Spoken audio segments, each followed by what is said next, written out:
Oke, halo guys, welcome back to Muda Belajar Investasi, teman trading dan investasi kalian. Bagaimana kabarnya teman-teman semuanya? Semoga teman-teman sehat, luar biasa ya. Ya gue udah lama banget nggak muncul, nah sekarang akan muncul lagi. Nah sekarang sebetulnya kenapa sih nggak muncul beberapa minggu ya, hampir 1 bulan. Pertama karena marketnya emang membosankan, jadi gue ya bingung mau gua ngupdatein apa, karena menurut gua nggak ada saham-saham yang layak buat diincar. Tapi beberapa ada yang DM di Instagram gitu ya, dan teman-teman yang nanya juga, lu kok nggak update lagi ya? Oke lah, gua update. Jadi kalau market membosankan, gue juga terus tetap update deh. Nah nanti cuman khususnya kalau market membosankan, teman-teman request ya, kalian mau bahas saham apa, pandangan gua ke depannya gimana gitu ya. Jadi kita akan diskusi mengenai hal ke depannya. Ini kita mau ngomongin tentang IHSG ya. IHSG kan lagi sideways gitu ya, nggak jelas gitu kan. Kalau gua pribadi mengatakan ya IHSG emang masih belum jelas gitu, dan yang harus diukur untuk IHSG itu di support dia yang di sini. Nah teman-teman bisa lihat aja nih di sini. Nah, ya gua gambarin kotak sebentar di area 6.500-an. Ya, pokoknya kalau 6.540 ini dijebol ya berbahaya. Ya, kalau menurut gua sih kalau misalkan kejadian kayak begini terus berpotensi sih. Nah, support terakhir itu 6.500 lah ya, 6.500 di sini. Ada 6.509. Jadi pokoknya 6.500 lah teman-teman. Ini gue gambarin lagi deh, tuh garis ya. Kalau ini jebol, menurut gue IHSG akan agak sedikit berbahaya. Makanya karena IHSG yang kondisinya masih seperti ini, gue pribadi 90% cash sekarang. Ya 90% cash lah, boleh dikatakan 90% cash. 10%-nya itu masih berbentuk saham ya. Ada beberapa saham yang masih gue hold karena masih sesuai plan gitu ya, masih bergerak di area-area situ aja. Tapi kalau yang portfolio yang investment ya tetap full saham gitu ya.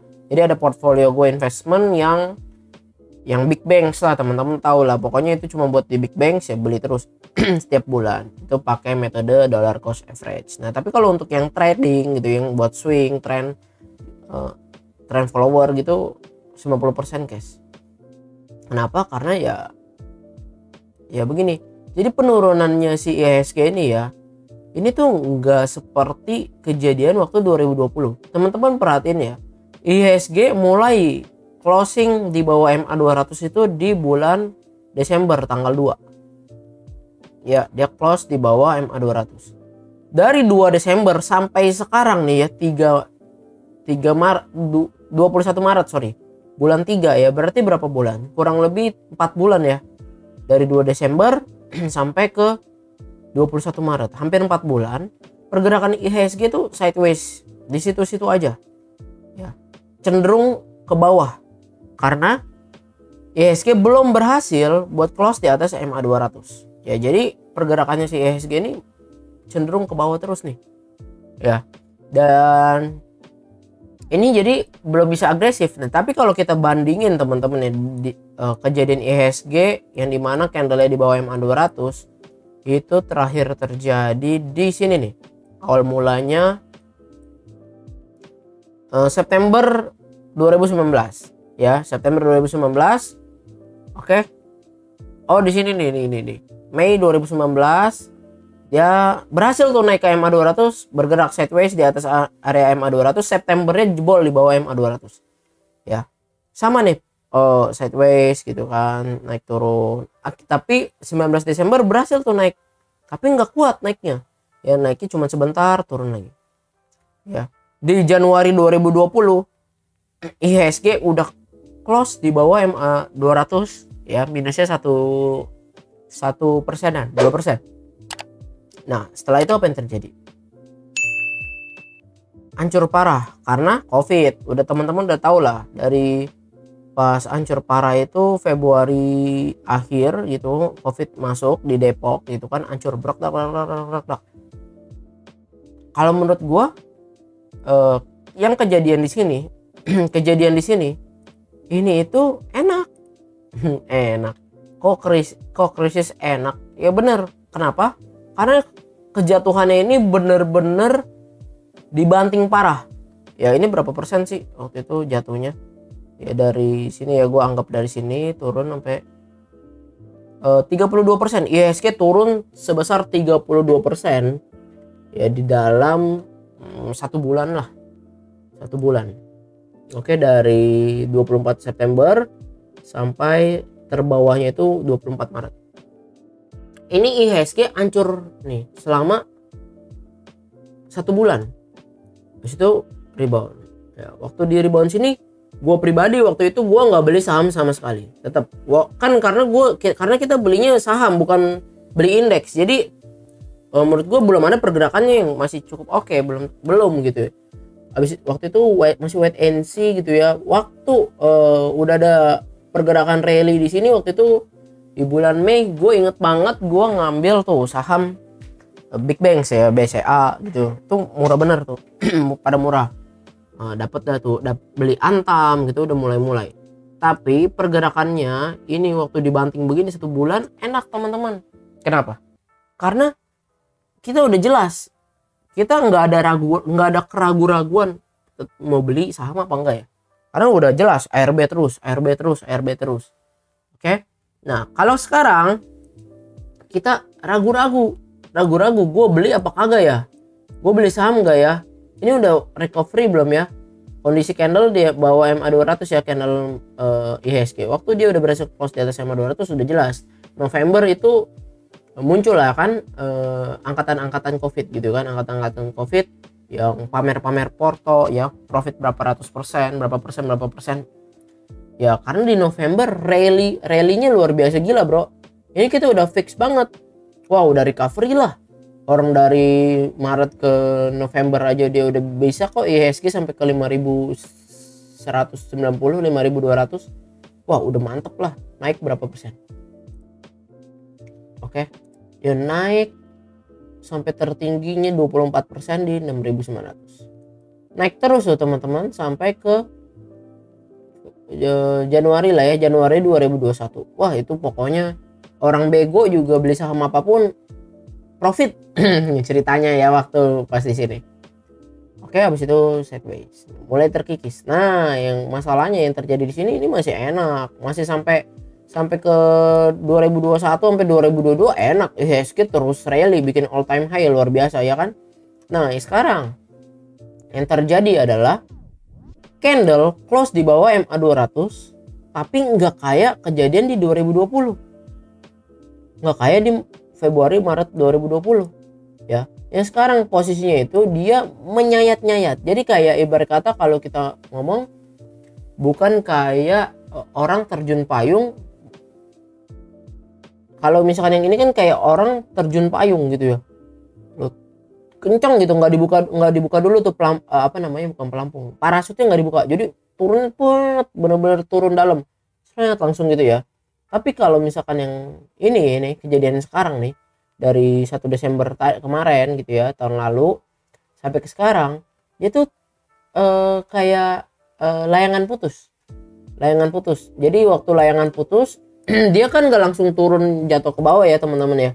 Dia nggak langsung jatuh ke bawah tapi ke ombang-ambing, ketiup angin tadi naik lagi dikit, ke ombang-ambing. Begitu. Ya pada intinya sih layangan itu bakal jatuh gitu ya kalau udah putus.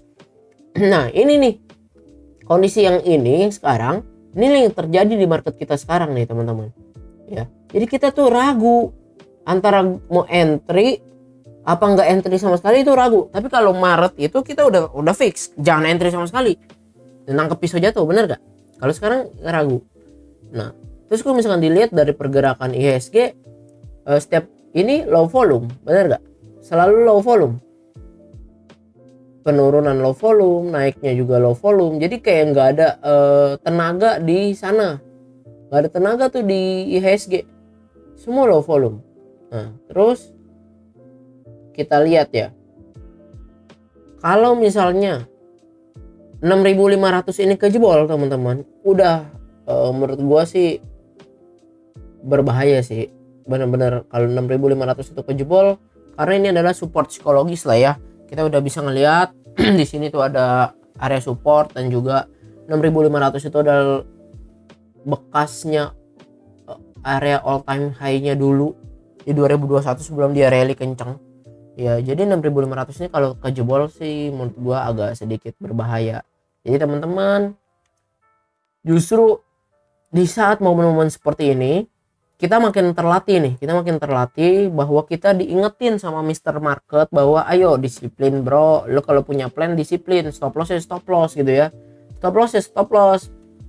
Nah, karena posisi yang menyayat-nyayat hati ini jujur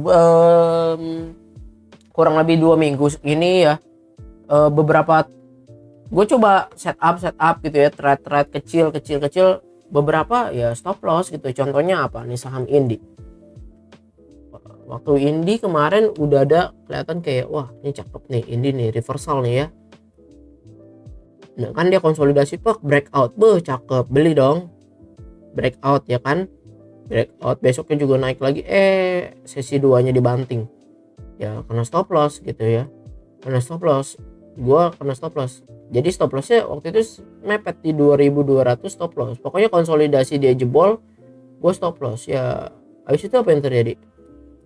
Ini sekarang 2050 gitu kan, ya gua udah stop loss di sini.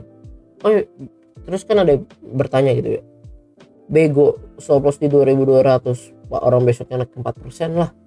Nah kan kita nggak tahu market besok dia naik sampai berapa.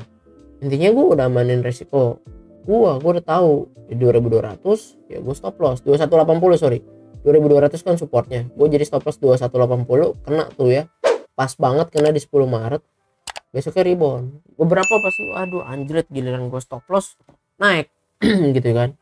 Ya, nggak masalah, gue nggak masalah karena dari awal gue setup gue udah siapin, gue buy on breakout 2350 ya kan. Stop lossnya 2180, udah tahu ya, udah tahu nih kan targetnya mau jualnya di 2600 ke last resistance yang di sini. Ternyata enggak, ya nggak bisa ngelewatin support yang di sini, nggak bisa nih, 2400 nggak kelewat ya, dan ada MA50, ya udah gue stop loss. Sekarang kalau gue nggak stop loss ya gue setiap hari ngeliatin apa portfolio minus aja. Sekarang 2050 makin dalam kayak begitu. Nah contohnya lagi ada ya kan itu Indi, terus Beris Beris kayaknya ada deh, nah stop loss kayaknya bukan Beris nih, lupa lah. Pokoknya kemarin gua ada setup juga, terus ya loss nggak masalah gitu ya, yang penting udah ngukur resikonya. Mending daripada sekarang banyak teman-teman gitu yang nanya-nanya portfolio berdarah-darah. Maka itu jadi di kondisi-kondisi sekarang ini gitu, kalau kita yang nggak punya plan jelas, menurut gue ini kondisi yang berbahaya, karena jadi kayak diambang-ambang gitu loh, diambang-ambang. Nah jadi seperti itu teman-teman, gue cuma mau ngingetin IHSG kita yang memang nggak sedang baik-baik saja gitu ya, nggak lagi baik-baik saja, tapi yang nggak buruk-buruk banget. Kalau misalkan kita bisa mengantisipasinya dengan plan dan nggak terlalu agresif dalam membeli saham, harusnya kita bisa survive ya. Tinggal tunggu waktunya aja nanti karena kan sekarang udah jelas ya, kejadiannya karena suku bunga naik, gini, obligasi naik, terus ada beberapa ya dana jadinya nggak ngalir ke sana gitu ya, nggak ngalir ke saham karena ada instrumen investasi yang lebih menjanjikan, contohnya kayak surat berharga gitu ya. Terus ada beberapa yang alirin ke emas ya, dan investor juga kayaknya masih menahan-nahan dana buat masuk ke bursa gitu. Jadi ya udah, kita, kalau gua pribadi, gua bukan market maker gitu ya, uangnya masih receh dibanding orang-orang yang di pasar saham yang udah bisa menggerakkan IHSG gitu ya. Jadi trend follower, udah ngikutin tren aja, ngeliat volume bagus ya kan, beatnya mantep ya kan, candle breakout ya baru beli, kalau enggak ya nggak bisa, percuma gitu ya. Di kondisi-kondisi sekarang kayak gini justru berbahaya kalau misalnya kita buy on weakness. Kalau gue pribadi sih seperti itu ya, karena kita nggak tahu itu weaknessnya seberapa weakness gitu ya. Contohnya ya IHSG tadi. Oke lanjut nih, gue mau bahas nih saham beberapa udah gue list. Yang pertama Harta. Nah Harta ini kan naik ya hari ini, coba kita lihat nih, ini naik tadi. Nah dia naik nih, kemarin juga naik. Jadi Harta ini tahu dong perusahaannya perusahaan emas dia ya, 9%, kemarinnya 15%. Terus ada yang bertanya, masih boleh masuk gak Harta gitu ya? Jawabannya, menurut teman-teman boleh gak? Boleh-boleh aja, tapi lu siap resikonya berapa persen? Ya, si Harta ini dari Februari dia naik, ya naiknya udah gila nih. Coba kita ukur ya, pakai Fibonacci. Nah, dari low-nya kita tarik high-nya. Ya, ini Fibonacci-nya nih. Kemarin si Harta turun kan, tak. Golden ratio rebound, cakep dong. Nah, kalau misalkan kita ngelihat ya volumenya si Harta waktu dia naik, volumenya gede. Waktu dia koreksi, jangan salah, volumenya gede juga loh waktu di sini. Tapi di ini ada volume kenaikan juga ya. Nah, kita lihat volume besoknya turunnya nggak ada volume sama sekali nih, receh, ya kan? Peluang nih buy on pullback gitu ya kan. Terus breakout lah dia di 17 Maret. Gue jujur gue ketinggalan, gue nggak beli. Padahal ini posisinya waktu cakep sih harusnya. Tapi gue nggak beli karena waktu itu udah memutuskan kayaknya nggak beli dulu lah. Marketnya membosankan, mendingan gue ngerjain bisnis gue yang lain gitu ya. Jadi pokoknya gue cuma setting advance order kalau beberapa saham yang udah gue incar gitu. Nah terus nggak kebeli lah. Stochastic bagus kan, Golden Cross, MACD masih di area plus, Golden Cross lagi. Nah untuk foreign ya masih net buy, cuman ya cuma 520 juta kayak gitu, nggak terlalu gede seperti di 22 Februari ini dia akumulasi sampai 10 miliar gitu. Nah untuk Harta, kalau teman-teman nanya ke gua boleh masuk, nggak boleh, tapi nggak sekarang ya. Kalau kita langsung besok HK di sini 388, menurut gue tuh goblok gitu. Menurut gue itu berbahaya gitu, karena itu sama aja lu kayak spekulasi aja, kayak lu beli, lu loncat ke kereta yang lagi kencang, kalau besok dibanting perih gitu ya. Kapan boleh belinya? Ada dua kalau gua plannya. Pertama, kalau dia koreksi lagi ke area 336 ya. Jadi nih boleh dikotakin nih, kalau misalkan dia pullback ya, area sinilah pullback nih 356 sampai ke 334 ya, area sini. Kalau dia pullback gitu ya, low volume ya, maksimal sampai ke 336,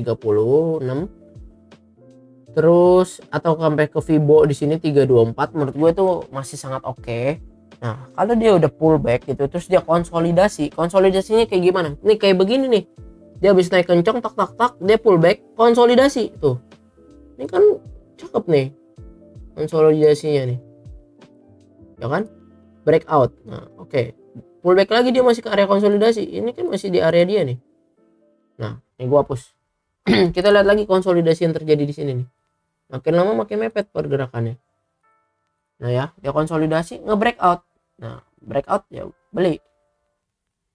Tapi kalau sekarang kita udah ketinggalan 2 candle begini, 15% tambah 19%, udah ketinggalan 25%, langsung entry besok HK, bego kayak gitu ya. Jadi untuk Harta, kalau misalkan Harta Dinata, kalau masih mau entry ya menurut gua tunggu dia pullback lagi.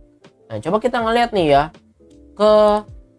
ke average-nya dia selama kenaikan ini 17 Maret dan 20 Maret. Kita lihat ya apa yang terjadi, harganya berapa sih average-nya. Jadi kita dapat best price 358 yang tadi gue bilang ya. Kalau dia pullback sampai ke 300 nih, area ini kan kotak 358 ya, 355, 358 sampai ke 336, menurut gue itu adalah best price gitu ya.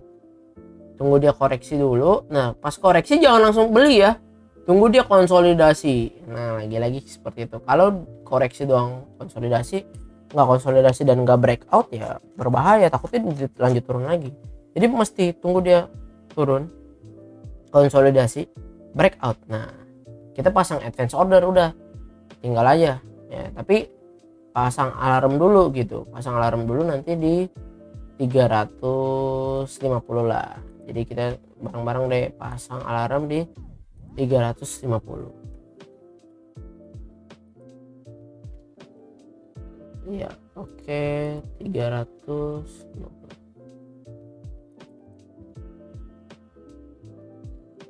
Oke ya. Nah, terus lanjut nih ke saham berikutnya teman-teman. Itu M-Edisi. Nah, gue mau bahas dah si M-Edisi. Si M-Edisi sekarang lagi posisinya lagi warning. Kenapa? Karena dia di supportnya dia banget nih. Tuh teman-teman lihat ini support dia banget 860. Di hari ini close juga 860, turun 6%. Kalau dia pokoknya besok, kalau dia M-Edisi close di bawah harga 800, menurut gua udah hindari lah ya, nggak usah bacot lah ya. Kayaknya M-Edisi pertama dia udah jebol MA 200, terus dia lagi tes supportnya. Kalau dia jebol di bawah 820, lupakan dulu M-Edisi ya. Jadi seperti itu teman-teman. Walaupun foreign kelihatan akumulasi gitu ya, 10 miliar 13 miliar, tapi nanti menurut gua sih M-Edisi belum saatnya, karena kondisinya krusial kayak gitu ya. Itu pandangan gue sih teman-teman, disclaimer on kembali lagi. Tapi kalau kalian aliran buy on weakness biasanya main beli-beli aja nih sini, tapi kalau gue sih enggak ya. Tapi terserah, kalau kalian aliran buy on weakness ya di sini. Kalau kalian mau punya plan gitu ya, aliran buy on weakness, boleh belinya di 870 misalnya ya. Stop lossnya yang tadi gue bilang, kalau jebol 820 bahaya, atau 800 lah lu pasang stop loss gitu ya 8%, ya boleh aja. Targetnya mana? Gak usah muluk-muluk, targetnya MA 200. Nah 950 ya.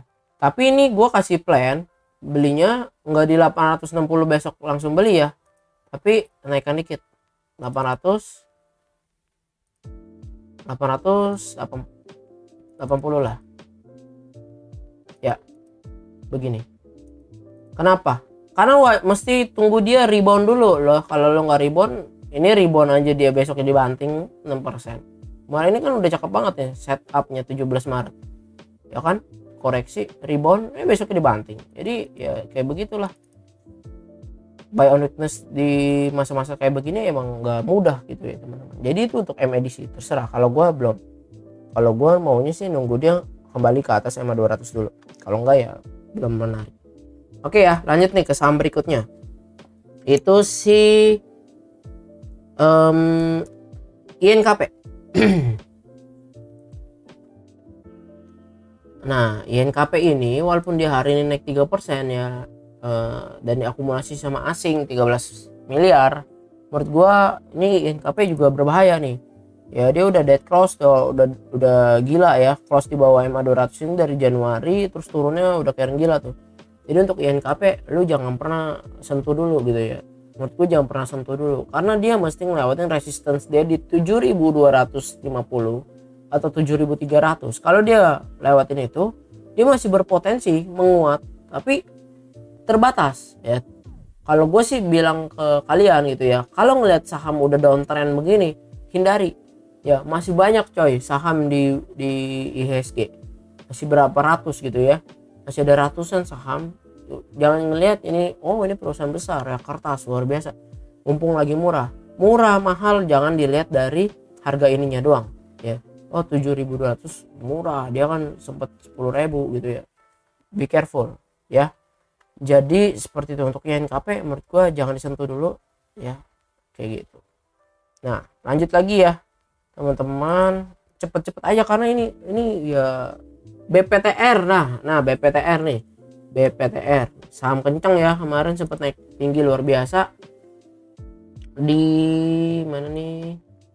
Nah ya kemarin naik kan tuh, sama hari ini juga naik 17 Maret. Orang nanya lagi dong, boleh mas pak, sama kondisinya kayak si HRTA. Nah cuma bedanya si BPTR ini sideways pergerakannya. Kalau gua lihat BPTR begini, polanya udah kelihatan banget. Di sini itu dia ada namanya resistance yang begitu kuat, harus dia lewatin. Oke. Dan ternyata hari ini di tes 184, dia nggak berhasil close di atas 184. Dia jebol sih 187. Breakout, volumenya gede, tapi nggak lewat tuh. 184-nya nggak di close, dia close-nya malah di mana? 174. Jadi untuk BPTR sendiri ya dia belum bisa melalui resistance day yang di sini. Nah, terus pertanyaannya masih boleh beli gak? Boleh. Kapan? Di mana harganya? Kalau gue pribadi nunggu dia koreksi ya. Koreksi sampai mana? Sampai 134 kayaknya masih bisa, atau dia koreksi sampai ke 150.